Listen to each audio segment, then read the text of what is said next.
নমস্কাৰ বন্ধুসকল, স্বাগতম জনাইছোঁ মোৰ নতুন এটা ভিডিঅ'লৈ।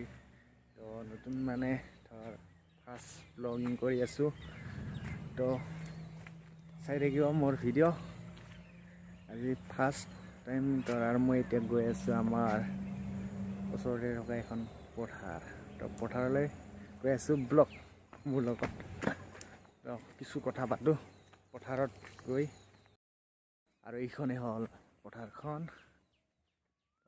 বৰ্তমান খালী হৈ আছে। এডাল টাৱাৰ লাইন। তো এতিয়া মই এতিয়া অকণমান বহিম। তো আজি প্ৰথম মানে ব্লগ দিবলৈ চেষ্টা কৰিছোঁ। তো বহুত দিনৰ পৰা মানে ভিডিঅ' দিম বুলি ভাবি আছিলোঁ, ব্লগ এটা ষ্টাৰ্ট কৰিম বুলি ভাবি আছিলোঁ। তো কৰিব পৰা নাই, আজি মানে কৰি দিম বুলি ভাবিলোঁ। তো আৰম্ভ কৰিলোঁ। আৰু লগতে মানে কি হ'ল, বহুত দিনৰ পৰা মানে অশান্তি লাগি আছিল মনত। কিবা এটা ভাল লগা নাই। তাৰপিছত মানে সেইকাৰণে মানে দিবই পৰা নাই। আজি ফাইনেলি মানে দি দিওঁ বুলি ভাবিলোঁ, ব্লগ এটা বনাওঁ।